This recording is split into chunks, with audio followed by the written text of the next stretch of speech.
দেখো ক্লাস 7-এর একজন বাচ্চা দৈপায়ন, ও কিন্তু খুব সুন্দর করে একটি প্র্যাকটিক্যাল করেছে, ওকে করতে বলেছিলাম পারফেক্টলি কিন্তু ও করেছে।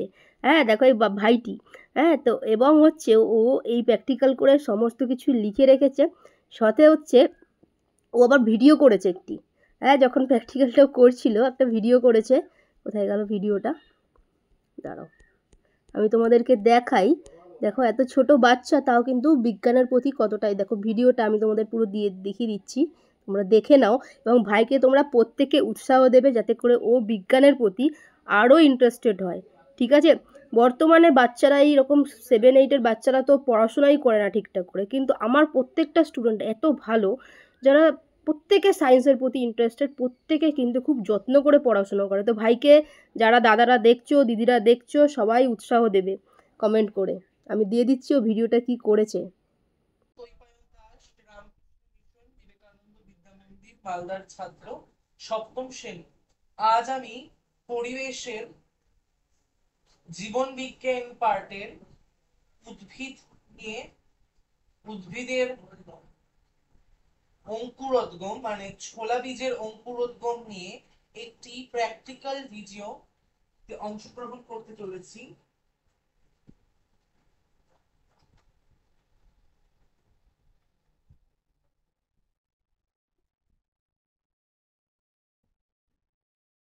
এখানে একটি ছোলা বীজ দেখা যাচ্ছে এবং আমি একটি ছুরির সাহায্যে এখানে আমি একটি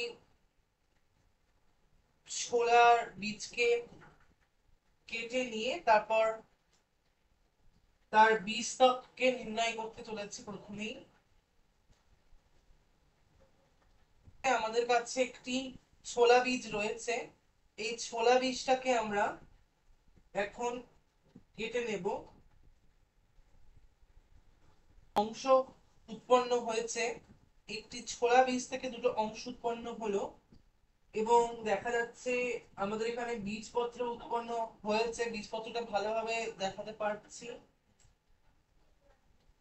চেষ্টা করছি। এটা আমাদের বীজপত্র গেল, এটা আমাদের বীজপত্র, সরি বীজতক অ্যাকচুয়ালি, এটা বীজপত্র নয়, এটা হচ্ছে বীজতক। এটা আমাদের বীজতক, এটা আমাদের বীজতক গেল। বীজতকের দুটো পার্ট আমরা এখানে দেখতে পাচ্ছি, একটা হচ্ছে বহিঃস্তক, বহিঃস্তক, আর একটা আমরা দেখতে পাই হচ্ছে অন্তঃস্তক।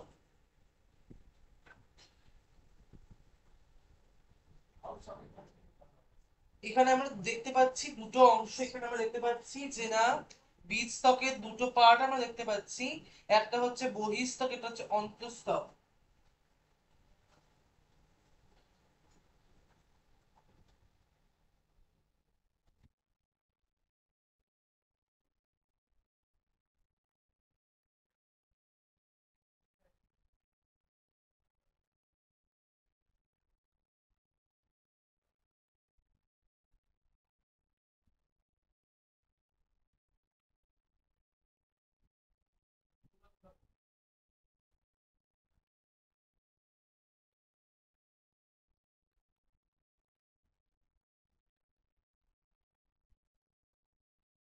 এখানে আমাদের বীজপত্র রয়েছে, বীজপত্র এখানে দেখাতে পাচ্ছি আমরা বীজপত্র, দুটো গোল গোলাকার আকৃতির অংশ এখানে পেয়ে যাচ্ছি আমরা, যেগুলোকে আমরা বীজপত্র নামে অভিহিত করছি। এখানে তাহলে আমরা দুটো অংশ আমরা পেয়ে গেলাম। ছোলা বীজের অঙ্কুরোদ্গম পার্টস থেকে প্র্যাকটিক্যাল দেখানোর সময়ে আমরা দেখলাম বীজতক, বীজতকের দুটো পার্ট আমরাও দেখলাম, যেটা হচ্ছে বহিঃস্তক, একটা অন্তঃস্তক, আর এখানে দেখতে পাচ্ছি বীজপত্র দুটো অংশ আমাদের এখানে দেখা যাচ্ছে।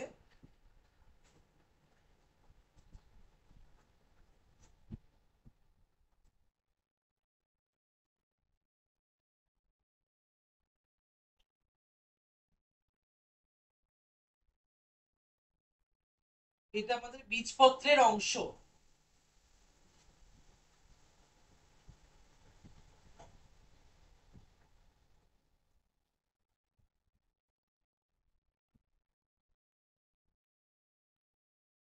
এইবার যেটা এখানে দেখা যাচ্ছে বীজপত্রের ক্ষেত্রে, তো সেই বীজপত্রের দুটো পার্ট দেখা যাচ্ছে, গোলাকৃতির পার্ট এবং গোলাকৃতির পার্টের মধ্যে এখানে একটা গোলাকার অংশ রয়েছে, মাঝখানের জায়গাটাতে গোলাকার একটি অংশ দেখা যাচ্ছে। এটাকে আমরা ভ্রূণ হিসেবে অভিহিত করছি, এই জায়গাটাকে গোলাকার একটা অংশ হিসেবে আমরা চিহ্নিত করছি এবং এটাকে আমরা ভ্রূণ হিসেবে কিন্তু কনসিডার করছি, এখানে কিন্তু আমরা ভ্রূণ হিসেবে বিবেচনা করছি। ভ্রূণ হচ্ছে আমাদের এই জায়গাটা গোলাকার একটা অংশ রয়েছে এরকম, আর যদি এরকম থাকে, তো এই পার্টসটার নাম হচ্ছে আমাদের ভ্রূণ পার্টস।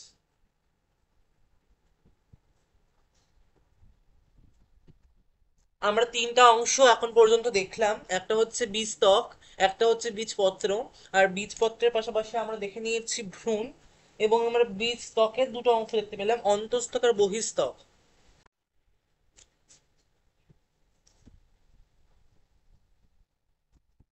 তো আমরা এখন পর্যন্ত তিনটা অংশ এখানে দেখতে পাচ্ছি, আর তার পাশাপাশি যেটা এবার হচ্ছে সেটা হচ্ছে ভ্রূণ মুকুল। ভ্রূণ মুকুল, ভ্রূণ মুকুল আমাদের এখানে রয়েছে। এবার ভ্রূণ মুকুল কোনটা সেটাও আমরা দেখানোর চেষ্টা করব। এখানে ভ্রূণ মুকুল যে লম্বা মতো অংশটা চলে যাচ্ছে সেটাকে আমরা ভ্রূণ মুকুল বলছি। এবার আমরা আরেকটা ছোলা বীজের সাথে সেটা বোঝার চেষ্টা করব।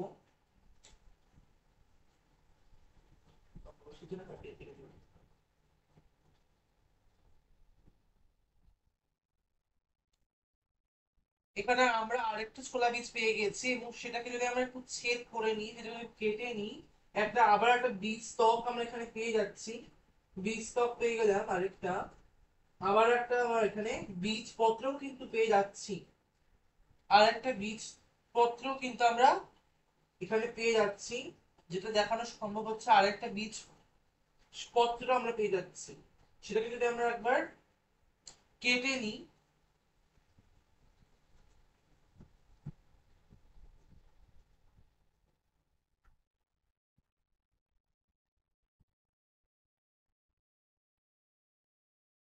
এখানে আমরা দুটো পার্ট দেখতে পাচ্ছি, বীজপত্রের দুটো পার্ট দেখতে পাচ্ছি, এই দুটোকে আমরা বীজপত্র বলছি, সেটা আমরা আগেই জানলাম। আর এখানে লম্বা মতো একটি অংশ দেখা যাচ্ছে, এই লম্বা মতো অংশটাকে বলা হচ্ছে ভ্রূণ মুকুল। এই লম্বা মতো অংশটিকে, এই লম্বা মতন অংশটিকে বলছে কিন্তু আমাদের ভ্রূণ মুকুল, এই লম্বা মতো অংশটা। তো এই লম্বা মতন অংশটা ইরেকটাইল একটা পার্ট, সেটাকে আমরা বলে থাকছি ভ্রূণ মুকুল, লম্বাকৃতির একটা অংশ, লম্বাকৃতির অংশ।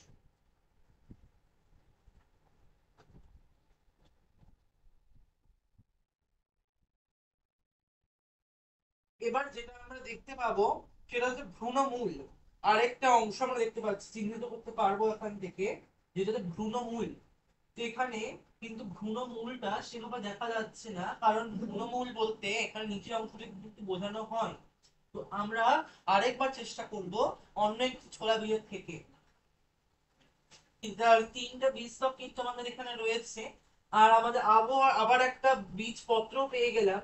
তো সেই বীজ পত্রটা এখানে দেখানো যাচ্ছে, সেই বীজপত্রটা কিন্তু এখানে রয়েছে। তাহলে হচ্ছে আমাদের এখানে তিনটে বীজপত্র থেকে গেল। এবার এখানে বীজপত্রের সঙ্গে নিচের একটা পার্টে কিন্তু রয়েছে, যেটা যেটা উপরের পার্ট, যেটা আমাদের লম্বা আকৃতির অংশ, যেটাকে আমরা ভ্রূণ মুকুল হিসেবে বলছি। আর যেটা নিচের দিকের পার্ট, যেটাকে আমরা বলছি ভ্রূণমূল। তাহলে টোটাল আমরা পাঁচটা অংশ কিন্তু দেখতে পেলাম। টোটাল পাঁচটা অংশ দেখতে পাচ্ছি, বীজতক, বীজপত্র, ভ্রূণ, ভ্রূণমুকুল আর ভ্রূণমূল। এখানে আমরা কিন্তু দেখতে পেলাম তাহলে পাঁচটা অংশ।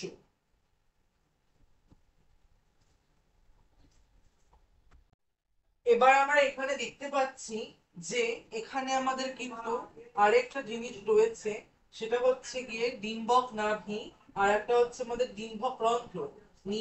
নিচের যে অংশটা, এখানে নিচের যে অংশটা দেখা যাচ্ছে এই দুটো পার্টের মধ্যে, এই নিচের অংশটাকে এখানে বলা হচ্ছে ডিম্বক রন্ধ্র। এই নিচের অংশটাকে বলা হচ্ছে ডিম্বক রন্ধ্র, উপরের অংশটাকে বলা হচ্ছে ডিম্বক নাভি।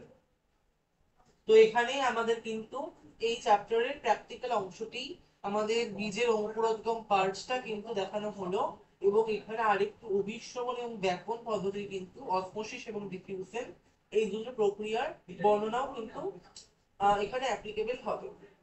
ধন্যবাদ।